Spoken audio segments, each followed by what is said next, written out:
हमारी ट्वीटो की हाल है तेरा? ठीक ठाक है? वल है खैर है?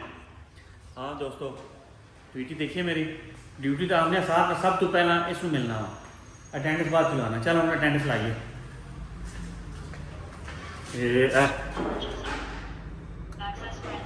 हाँ जी, अटेंडेंस लग गई। ऐसा नहीं हूँ ट्वीटी की खिदमत शुरू हो जाइए। चलो सब तो पहला इस वास्ते यार सीरी लैके आओ इस वास्ते। हाँ जी आ गया? हाँ पाओ इन्हें सीरी लैके आ जा आ जा।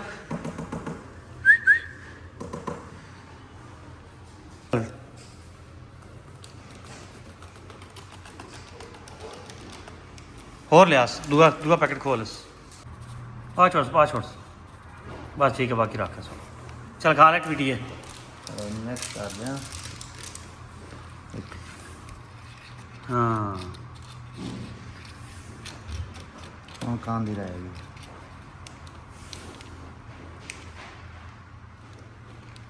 चल शुरू हो जा। चल चल शाबाश। हाँ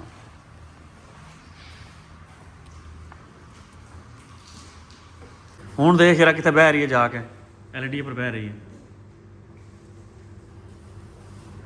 जरा। इन्हों ना रात को पिंजरे ढकने। वैसे है तो गलत गल है, लेकिन रात को पिंजरे जिस तरह ढकने भी ये बंद मारन बहुत लग पई है। मैनू दसो भी ये क्यों मारनी क्यों है बंद जोड़ा भी इस पौधे को लावना है ना, या इनू लगना वा कि इसने घोंसले को लावन लगे उन्होंने मारन लग पैनी है। जरा ये बुलबुल है तो इस वास्ते असं बुलबुला लभन लगे हैं। अगर ऑनलाइन किसी को बुलबुला है तो उस डोनेट कर छोड़ा। जरा ये तो बिल्कुल खुले रह सन ऑफिस में ऐसे तरह ही।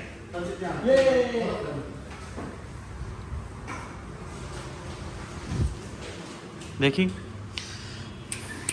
हाँ के दोस्तों लाइक करो, सब्सक्राइब करो तो शेयर करो ट्वीटी नू तो दुआवां लवो। ਇਹਦੇ पर भी कपड़ा मारी यार, इधर बिठा कीतियां ने बिठा मूव करनी है यार। असा ने तो स्वीपर जेड़ा तंग आ गए बेचारे।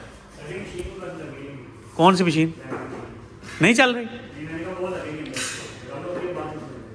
चल ट्वीटी दोस्तों लाइक कर सो, सब्सक्राइब कर सो तो शेयर कर सो तो ट्वीटी दुआवां लै सो।